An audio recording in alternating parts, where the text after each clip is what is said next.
Where will I read from? Today, we are going to give you a presentation on Bernard Shaw's Pygmalion and Arms the Man. I am Dr. Rajan Barrett, and with me is Ms. Pranjal Joshi, and both of us are going to talk about Bernard Shaw's Pygmalion and Arms and the Man. You can have a look at the slides that we have shown. We have a picture of Bernard Shaw for you. George Bernard Shaw, 1856-1950.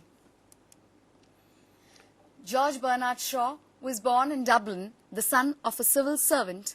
His education was irregular due to his dislike of any organized training. After working in an estate agent's office for a while, he moved to London as a young man in 1876. Here, he established himself as a leading music and theatre critic in the 80s and 90s. He also became a prominent member of the Fabian Society, for which... This slide? Slide? Previous one? For which he composed many pamphlets. The next slide. Next slide, please. He began his literary career as a novelist and was a fervent advocate of the new theatre of Ibsen. He wrote The Quintessence of Ibsenism in 1891. He decided to write plays in order to illustrate his criticism of the English stage. His earliest dramas were called Plays Pleasant and Unpleasant. Among these, Widowers' Houses and Mrs. Warren's Profession savagely attack social hypocrisy, while in plays such as Arms and the Man and The Man of Destiny, the criticism is less fierce. Shaw's radical rationalism, his utter disregard of conventions, his keen dialectic interest and verbal wit often turn the stage into a forum of ideas.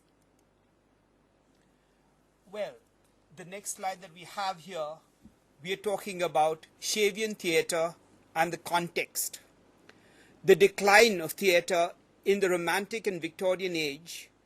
The theatre from the Romantics through the Victorian age had lost its vibrancy.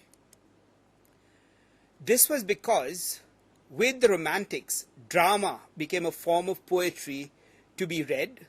The only romantic play that could be staged was P.B. Shelley's Cenci.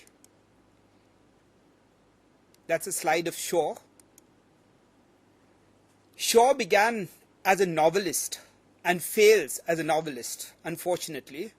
His long prefaces to plays are part of his novelistic art, which he gets into his drama.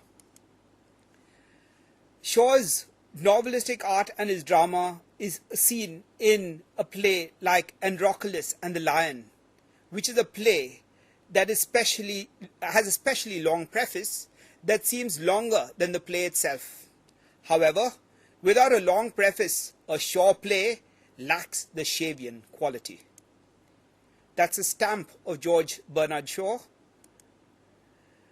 When we talk about Shaw, we're talking about realism and the stage. Shaw follows the trends in Europe and considers that there are artists like Henrik Ibsen and Anton Chekhov who are known for their realism.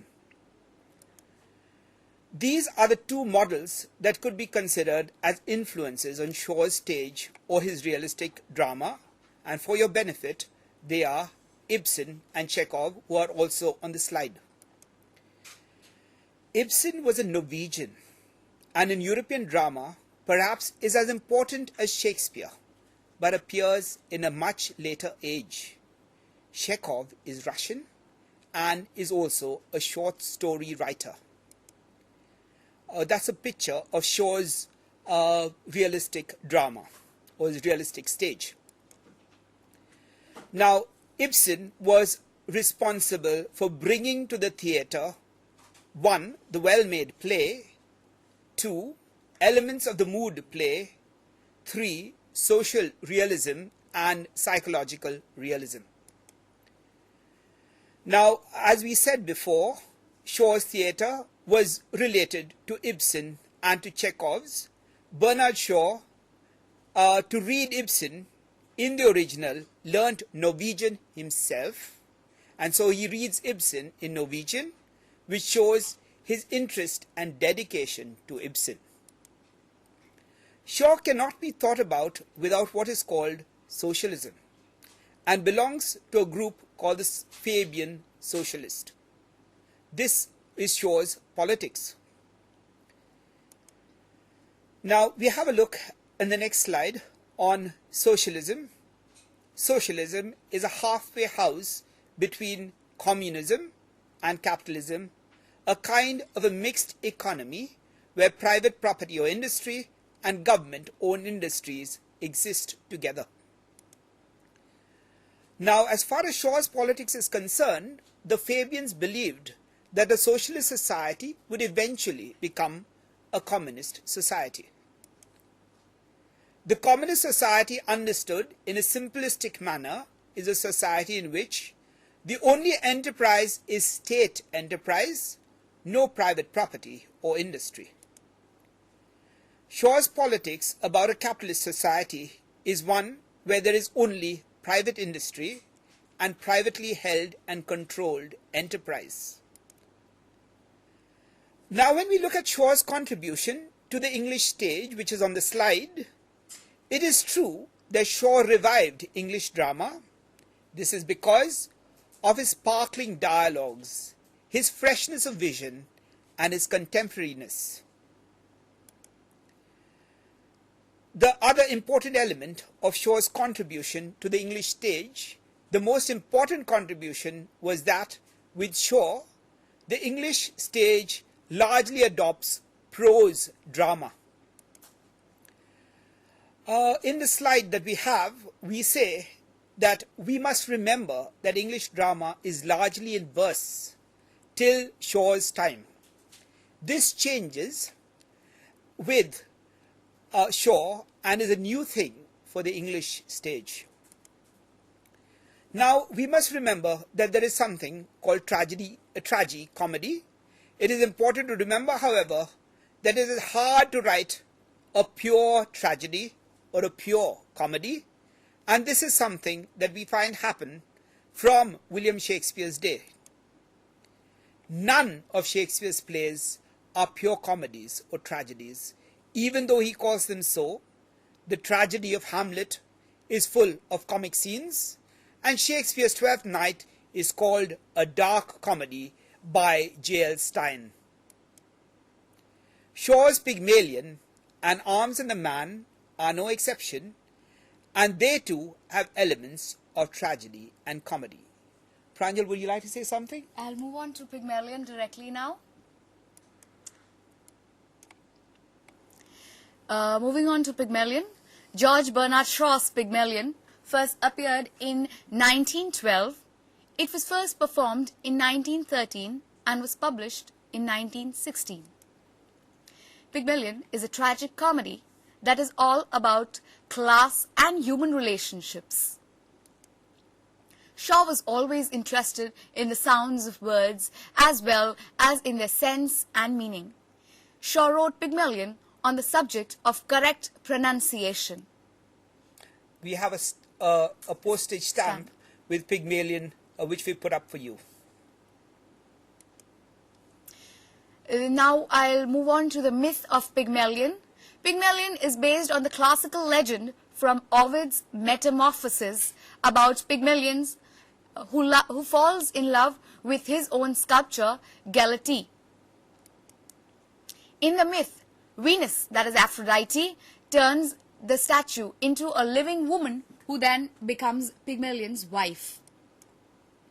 In Shaw's play, Henry Higgins, a professor of phonetics, is supposed to stand in place of Pygmalion of the myth and is based on a real-life linguist whose name is Henry Sweet. Elizabeth Doolittle, an uneducated girl who sells flowers in a London street, stands for Galatea. Professor Higgins successfully transforms her into a high society woman. Yeah, that's one of the posters of Pygmalion, Pygmalion, the play which is staged somewhere in England. Shaw's Pygmalion, the plot. Henry Higgins, a professor of phonetics, has a bet with Colonel Pickering, a fellow phonetician, that he can transform Eliza to a convincing duchess in 6 months. Higgins teaches Eliza, whom he describes as a draggle-tailed gutter snipe, how to speak with an upper-class accent and teaches her the etiquette of upper classes until she is transformed into what is called a lady. According to the myth, Venus, Aphrodite, gives life to Galatea, and similarly, Higgins can metaphorically be seen as giving life to the new and improved Eliza, the Lady Eliza.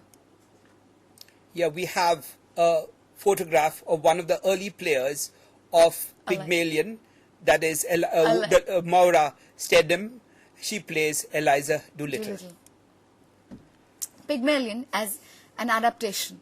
In Higgins, the audience sees a modern-day Pygmalion, a sculptor in the myth, who creates a creature for his own ambition, project and entertainment.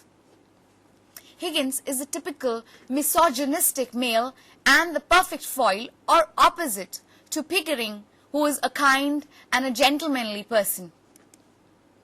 These three characters seem to balance one another out throughout the play and create an entertaining picture of high-class Victorian society. Yeah, this is how they look. Please have a look at the slide. It's a bit caricaturish, I guess, Rajan. Yes, it is. It seems in this society, appearance is everything and elegance can simply be crafted through speech and behavior. Yeah, we have a scene, a photograph in fact, of Bernard Shaw himself making notes for staging Pygmalion. So please have a look at it, right? Yeah. Shaw's views on English language. Bernard Shaw, being an Irishman with a sensitive ear which had been trained to value classical musical sounds, disapproved of the harsh and slovenly speech of many people in England. He wanted to start a new English alphabet based on phonetic principles which would provide a separate symbol or sign for each spoken sound, thus enlarging the alphabet considerably. Shaw believed that this exact representation of sounds in writing and in print would bring about correct pronunciation by everyone, and this in turn would break down class distinctions. Shaw's particular disagreement was with Cockney, a London dialect of English, and the language used by Eliza Doolittle. Cockney is not usually regarded as a proper dialect, but is more often condemned as a defect or a disease of speech, where the vowels are not pure and words run together, and is incoherent and unintelligible to non-Cockneys. Shaw's objective was to have a full, accurate and legible script of the English language by simplification or spelling based on phonetics. The theme of social realism. The literary technique that Shaw uses is writing colloquially, whereby he depicts the Cockney accent in his writing. This is a technique used in literature to create a vivid setting and atmosphere and helps to draw the reader into the writing. In this case, the colloquial technique not only serves these purposes but also highlights the stark difference between Eliza's Cockney accent and the upper class accent that she eventually develops. Pygmalion brings art and women uncomfortably together. Higgins's speeches about women are extremely offensive. For him, a woman is an inferior creature, and he actually considers Eliza a low creature. Shaw is not only looking at the idea of women as objects, but also at the role that Victorian women play in society. They dress up and act like coy dolls simply to attract a mate. Shaw brings to light the role of women in Victorian society and also the celebrity-obsessed modern society and the problems that come from this vain behavior. Shaw exposes the shallow politeness of elite society and its hypocrisy. Alfred Doolittle, Eliza's father, mocks at the conventional morality of the upper-class English society. The real humor lies in Mr. Doolittle's plight when he becomes an uncomfortable, conventional rich man after having been a poor but happy dustman. Yeah, we have a cartoon here of Shaw as a supporter of the women's suffragette movement.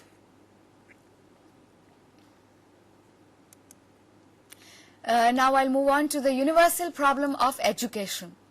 Every teacher who sets out to fight ignorance is in a similar position with regard to his pupils as Professor Higgins was with regard to Eliza. He leads her towards a new way of life and leaves her at its threshold to go on by herself. This is the universal problem of education. To educate is to give a new life to those who receive the education. That new life produces a lot of discontent with existing circumstances and creates the desire for a different kind of a world. Education often leads to personal and social unrest. For instance, Eliza tells Higgins, "You never thought of the trouble it would make for me." And in which Higgins replies, "Would the world ever have been made if its maker had been afraid of making trouble? Making life means making trouble." Eliza replies, "You know I can't go back to the gutter, as you call it, and that I have no real friends in the world but you and the Colonel." Then she says, "If I can't have kindness, I'll have independence." Higgins taught Eliza more than even he realized. Eliza loses control of her identity through this creation, but finds love, respect, and strong-willed personality in the process. Shaw leaves the outcome open for the interpretation, as the audience is unsure if Eliza will leave her creator or remain with him. Now I will start talking about Arms and the Man. You can have a look at the slide, Arms and the Man, and we're talking about the title. Shaw tells us that the very title of the play, Arms and the Man, is taken from Virgil's Aeneid. John Dryden's translation of it in English begins with, "Of arms and the man I sing." The glorification of war and the question of manliness is worth observing here. It is also worth observing that Shaw calls it an anti-romantic comedy. Well, here is a slide which gives you one of the performances of Arms and the Man.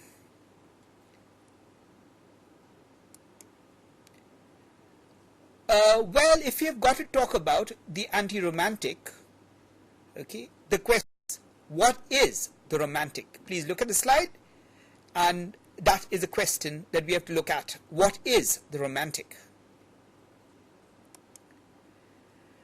Now, what is the romantic? Romanticism was a movement that began in Germany in the late 18th century and spread through Europe in the 19th century.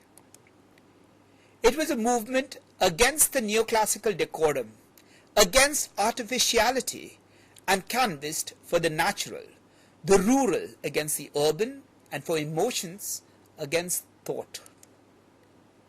Romanticism also looked at feeling and thought that feeling was more important than thought. For the Romantics, and spontaneity was considered better than stuck phraseology. Here is one of the posters that we have for Arms and the Man, of one of the productions, and you have all the characters over there and the setting. Previous slide. When we look at some of the elements of romanticism in Arms and the Man, because without having romanticism, we cannot have the anti-romantic. A romantic has an idealistic view of over-glorification of events and getting emotionally charged with superficialities, as the picture of Sergius Saranov as hero shows in the play. Rahina is taken up with the idea of a fiancé who is a brave military man and who leads a charge in the war and wins it for his people. War has always been romanticized in literature, and the real and bitter cost of it in terms of human life is hardly ever thought about. It is Captain Bluntschli, who is the unknown soldier, who enters Rahina's room, who makes war unromantic. Bluntschli looks at war from the point of view of what he calls a professional soldier who knew how to survive. Bluntschli is unlike Rahina and her mother, Catherine, who live off the grand idea of victory and of honor that is given to a person who wins a war. We've given you a scene of Rahina's bedroom. That's the place where Captain Bluntschli comes into. Now we're looking at some of Rahina's romantic traits. It is also romantic of Rahina to think of Bluntschli as an ordinary common soldier who is perhaps poor. The rich girl marrying the poor boy is an archetypal or stereotypical idea that comes from the romantic. Another romantic stereotype is when Rahina knows that Bluntschli is not a pure man, then she wishes to withdraw from marrying him for a spell of time.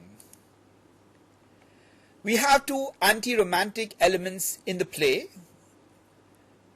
We have one, the de-romanticizing of war, and the de-romanticizing of love. Let us look for some of the other elements of the anti-romantic. One of the important things about anti-romanticism is the other movement which we spoke about a little while ago, and Pranjal did so also. We talked about Shaw's realism, and here we are talking about the realistic mode becoming the corrective to the romantic. Shaw's social and psychological realism is a corrective to the romantic, and this is what is anti-romantic in the play. The normal romantic story would be a narrative wherein the rich man or aristocrat takes advantage of the poor girl and exploits her sexually. He gets away and she suffers and perhaps commits suicide or bears an illegitimate child for which both she and the child suffer.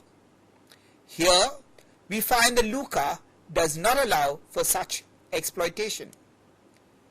Luca stands as a symbol for the changes in society wherein the aristocracy would not be able to dominate the lower classes of society. Equality of classes is what socialism and Marxism preached. We have Paolo Trubetskoy's bust of George Bernard Shaw, which is made in 1908, for you to have a look at.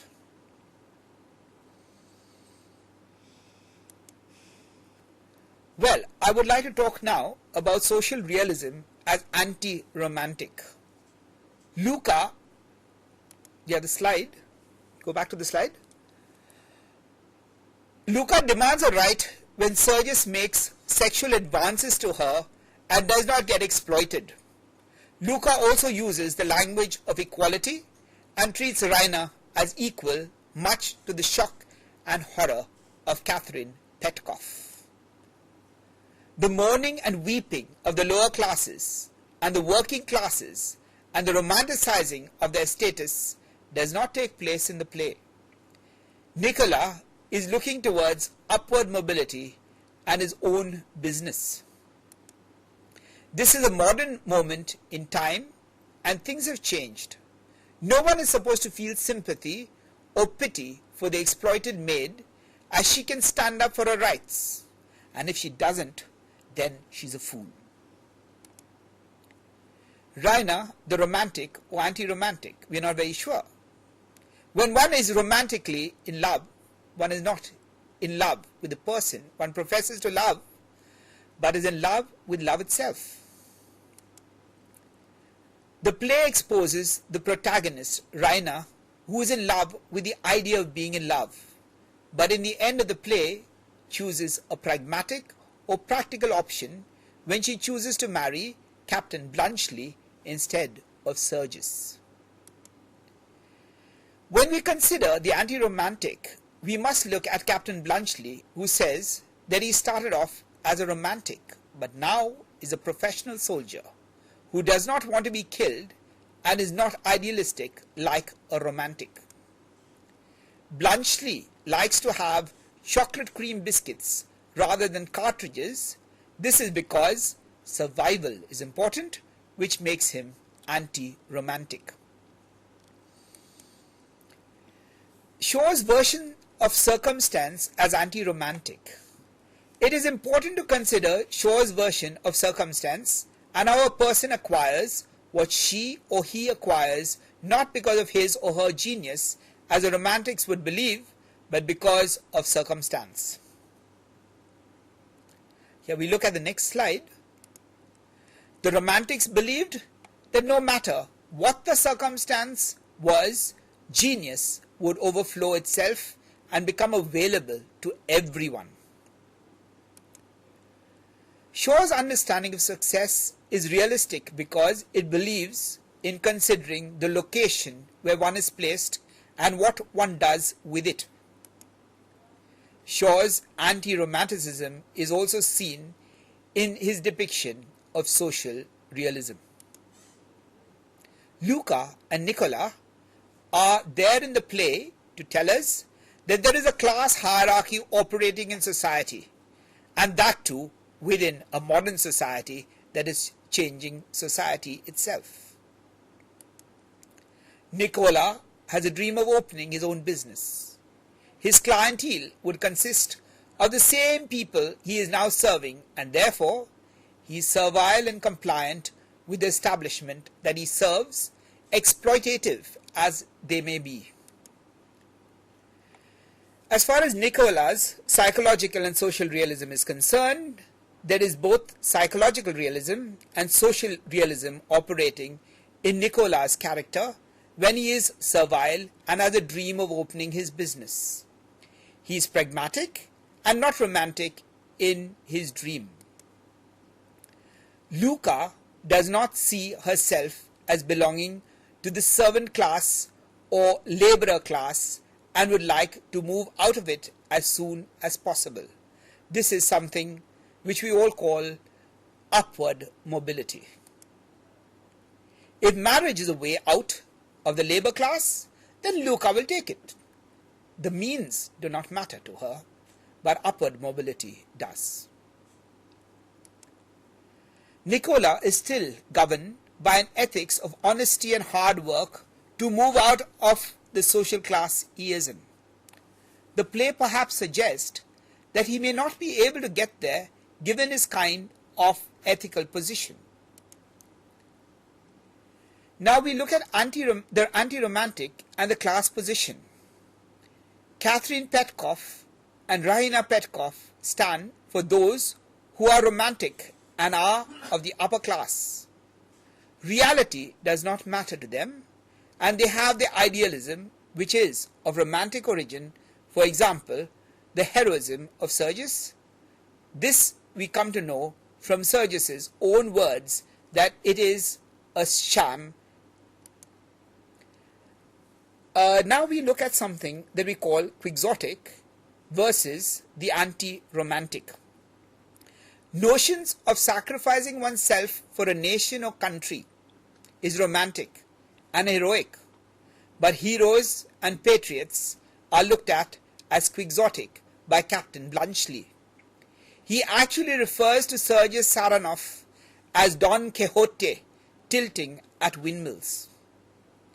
But Sergius too, at the end of the play, thinks of war as cowardly, because it is a question of attacking those who are weak and becoming a victor and cowering down or bending before the strong. Bluntschli also brings the horror of the war into the bedroom of the most romantic of all the characters, Rainer, when he tells her that his being killed in front of her would not be a nice scene to witness. Bluntschli also strips Rainer's romantic notions away when he is her chocolate cream soldier surviving on chocolate cream biscuits instead of carrying cartridges to fight. Besides, he breaks the romantic stereotype when he is not the poor man the rich girl wants to marry, but is the son of a rich businessman who asks for Rainer's hand. Aristocracy crumbling as the anti-romantic.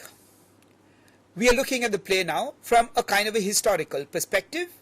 Catherine Petkoff's romantic notion is associated with a feudal mindset, and she thinks that the Petkoffs and the Saranoffs are old, respectable families of Bulgaria. All Catherine's notions are squashed to bits by Sergius's behavior with Loka and his suggested marriage to her. Also, Catherine, looking down on Bluntschli, is overturned when she finds him a rich man. The aristocracy crumbling also implies that the notion of a gentleman is squashed. The notion of a gentleman is squashed by Bluntschli, and the behavior of Sergius, who finds that his behavior with Luca, by his own admission, is not ideal at all. We must remember that in the play, Sergius wants to challenge Bluntschli to a duel, but Bluntschli himself says that he is what you call a practical, professional soldier. So he puts aside the duel as an anti-romantic kind of device. The duel is a romantic device which goes back to the medieval romance, one of the notions from which romanticism is derived, or the word romanticism is derived. Sergius challenges Bluntschli to a duel, but Bluntschli does not even consider it worth the offer. Bluntschli solves the issue by argument and by deflating the issue rather than heightening the emotional charge of dealing with the winning of a duel to prove love, integrity, honor, and respect, ideas which are all considered romantic and were part of what was called the chivalric code in the Middle Ages. Yeah, here we have a picture of the players who are playing in one of the productions of Arms the Man. Yeah, I think that must be Mrs. Petkoff and probably Sergius. Now we look at the anti-romantic as a kind of a comic device. The comedy derives from the fact that the play uses romantic devices that are picked up and one finds them amusing. While truth is a romantic ideal in the play, one finds that Rainer believes she is telling the truth, but Bluntschli proves otherwise. The telling of lies for Bluntschli is not a problem, but is a means of survival, depending on the situation. Here we have a picture of Elizabeth Holman, who acts as Luca in one of the productions of Shaw's Arms and the Man. Quite pretty, isn't she? Yeah, she's quite pretty. Now we are de-romanticizing the hero. Now the hero is the ideal romantic hero at the beginning of the play, but one finds that he wins the charge in spite of being a fool. we also, I think we must remember that we have the picture of Sergius Saranov shown to Bluntschli, and that becomes very romantic because the idea is that Rainer is in love with Sergius not because of who he is, but because of the uniform he wears and because he's the ideal romantic hero. Had the opposite army not bungled with its reinforcement of cartridges, then the Bulgarian force led by Sergius would have been slaughtered mercilessly. Thus he is called a Don Quixote by Bluntschli, because he just charges without understanding what kind of reinforcements or what kind of ammunition the opposite side has, and he would have been just mercilessly slaughtered. Here is Paul Sanders, who acts as Sergius Saranov in one of the productions of Shaw's Arms and the Man. He's looking quite aggressive there. Yes, he is. Yes.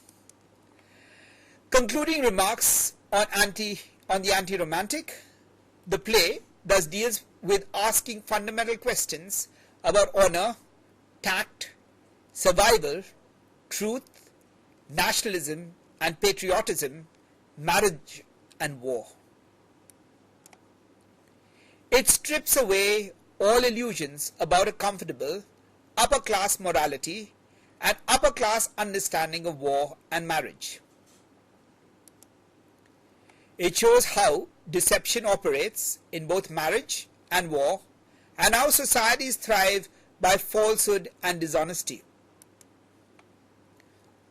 Honor and respectability, thus, is a farce in war and in love. The lady and the gentleman are no more respectable beings, save for accumulated wealth or money and the status that derives from it. At the end of the play, Rainer's marriage to Bluntschli is shown to be agreed upon not because of love, but because of money, just as Luca's is to Sergius. Yeah, we have another scene from the play, actual play, a photograph, yeah, which was put up in one of the productions of Arms and the Man. Quite a dramatic scene there. Yes, it is. Yes, it is. Now, Arms and the Man, I've just put it Arms because I've lacked space, so I've put it as down as Arms. And we're talking about something called literary history. While Arms and the Man is a modern play which belongs to what would be called the new theatre of Europe, yeah, I think we talked about that. Pranjal talked about Ibsen's theatre and the quintessence of Ibsenism.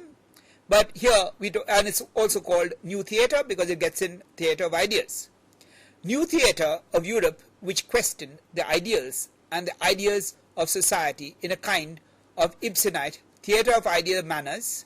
The play is in many ways like an anti-sentimental comedy. Just remember that we're talking about the anti-sentimental comedy when we're talking about an age called the Augustan age, and we're talking about a kind of a reaction to something called the sentimental novel. We have that in Goldsmith, and we also have that in when we talk about Sheridan's Rivals and also School for Scandal.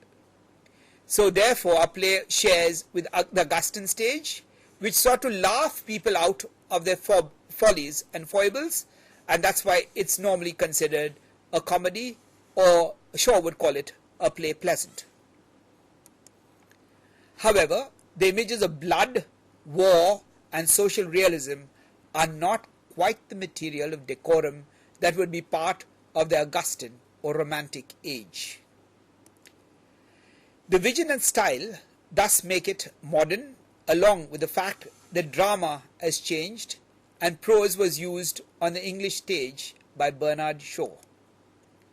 Yeah, this is one of the posters that we have of Arms and the Man, and with that I have finished what I want to say, and I think we can thank you for patiently listening to us. And what we can do now is that We can take some of your questions, or if Pranjal has anything to say, let her say whatever she likes. Well, I would say everything is fair in love and war. Well, yes, everything is fair in love and war. That is a fairly romantic idea, which the play also uses. Endorses in a way. Yeah, I would rather say that. Yeah, the play endorses in some ways, and you cannot have the play work without the romantic. The anti-romantic cannot exist without the romantic. The dichotomy is juxtaposed, I would rather say. Romantic and anti-romantic, there's a tussle between the two, rather. There's undercurrent of a tension between the two. Yeah. I think we also find that the play is rather neat as far as these things are concerned. Yeah. We have Blunchley coming in the first act, and then we have him coming back later in the play. Okay, and what is interesting about it is that we have Blunchley, who is a person who is down to earth. There's also a reference to the Bulgarians being dirty, and some people would think that the Fabians, Shaw's society, are not really interested in the society becoming communist. Okay? Do you think that Fabian society was quite idealistic in its ideas? It's just a random question, which I am quite interested in. Fabianism, was it quite idealistic, and that's why communism was all it... in a sense, well, when we think of people like our first Prime Minister, Jawaharlal Nehru, who was directly influenced by Shaw, and his letters to Shaw are known and very famous, well, our own notions are that we had an India which was based on a lot of socialism, and we think that it was derived from Shaw. Yes. But I'm not very sure that that is true, largely because there are many people who think that the Fabians have a racist kind of ring to them. And what is important is that because they believe that a socialist society will transform itself into a communist society, they're trying to delay the process. Okay, the idea comes from the Roman general Fabius, who believed in procrastination. And when we are trying to procrastinate, the idea is that we get a certain kind of power. Now, if we are talking about that kind of power, then I think, Pranjal, what happens is we are actually talking about delaying socialism to such an extent that communism never takes place. Okay. I wonder, I'm not a political theorist, and I'm not a political scientist either, but I would think that maybe somebody could look at societies which have actually transformed themselves from socialist to communist, right? I do not think that we have too many societies of that kind. Yeah. Any questions? That would be really nice if we have some questions there. Yeah, I have a question for you. Okay. You talked about education. Yes. Right, and one of the things that we have in Pygmalion is a fact that you have a teacher who educates a student, and then after that makes her so used to his ways that he has to marry her. Marry her in this context of Eliza Doolittle and and Professor Higgins, I would rather say that she was so habitual because she was actually homeschooled. She stayed with Higgins, and Higgins, she was used to bringing his glasses, putting his slippers under his feet. So it was a kind of dust beneath your chariot wheel kind of a philosophy there.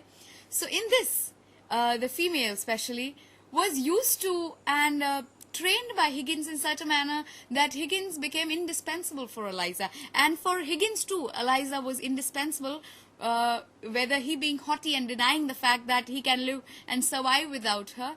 But I could see that tussle, that again the dichotomy between romantic and anti-romantic for that matter.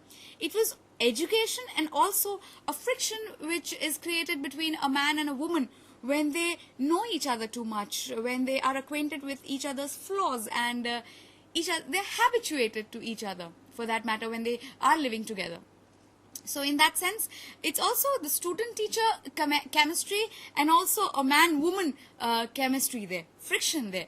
So that's why Eliza finds herself very helpless, and she finds it problematic that now that she's been groomed to talk in a fashion how a high society Victorian woman would talk, but beneath that garb she is that raw female with her own how should I say, her own ways of putting things. So that is quite problematic. I hope I've answered your question there. Yeah, in some ways, yes, but it's not a very easy kind of Yes. thing to do, largely because we are talking about the idea of the romantic, Yeah. which Rousseau gives, which is an idea which maybe some of us will think is not quite romantic. And Shaw brings this in Yeah. largely because it's a question of a relationship Yeah. between a teacher and a student. Students, yes. And Rousseau, who is supposed to be the father of Romanticism, is the one who says that such kind of a relationship is not advisable and would try to get ethical kind of norms on the relationship between a teacher and a student, Yes. and say that such a thing is not allowed. Yeah. So when we're talking about this play, and you brought up the issue of the romantic and the anti-romantic, Anti-romantic, yes. the question over here is with Eliza, and the idea is this a modern kind of understanding?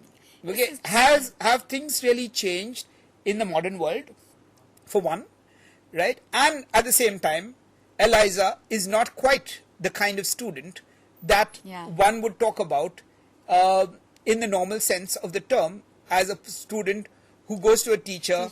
Who pays money, The and conventional who way of goes, learning. a conventional kind of Learning, of Learning a student. process, She's yes. not so. I think Higgins picks her up from the streets, and he also thinks that she'll go back onto the streets. But what has happened in the process is that that is not possible. I've also Bec- mentioned that Eliza is a project for her. It's Yes. one kind of a project. It is as if he's a scientist and conducting an experiment on a guinea pig.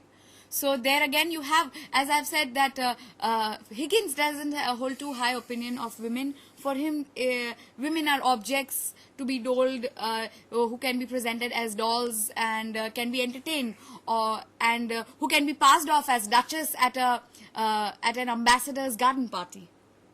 Yes. So Higgins doesn't have a good opinion on women, where I have a lot of problem on that. I have a lot of problem because his opinions on women are quite problematic there. Yeah, but if you And look at controversial. Shaw and the slide that we showed, the Yeah. cartoon of the suffragette movement, Yeah. Shaw was one of the active campaigners Yes. for the suffragette movement, right? And so Shaw outside the play and Shaw writing the play Yeah, are the two different people, kinds yes. of people. And I've also read somewhere that here Mr. Doolittle, that is Eliza's father, Alfred Doolittle, is the mouthpiece of Shaw. So Higgins is a person I think is by far, it's far away from Shaw the person, definitely.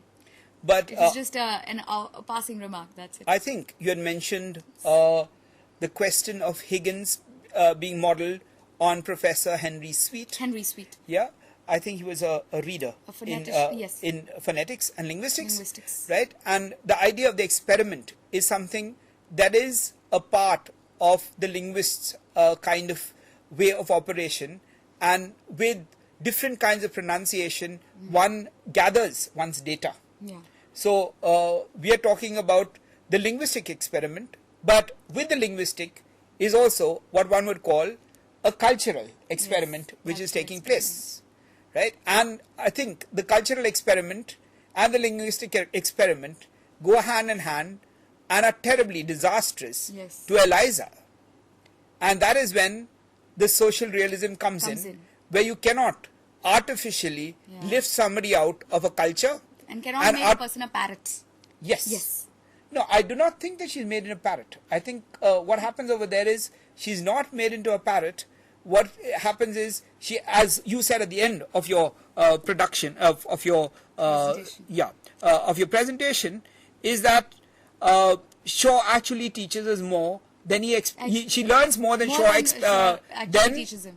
Higgins actually Higgins. teaches. Yeah. Yeah. And I think that is an important kind of thing Yes. that we have to consider, that she actually learns more. And what happens when you teach somebody language? Yes. Okay, language is a kind of a political tool, and Shaw was very conscious about this kind of tool. That's why she says I'll have independence. Yeah. Now that I have acquired knowledge, I'll have independence. That word actually signifies Shaw's inclination towards the suffragette. Yeah. Wouldn't you? Actually, you'd have a different reading of that line. I'll have independence then. Yeah. Yes, I think that's You're done. absolutely true. We're done? Yeah. It's time. No, there's more time. No, they have already signaled. Okay. So, this is it. And your last words, Rajan? No, let's see if there are any questions. Any Are there questions any questions? It's done? Okay. Okay, thank you so much. We've you had a so wonderful much. morning discussing Shaw's Pygmalion and Arms the Man, and I hope you've learned something from this presentation that we've made. Thank you. Thank you.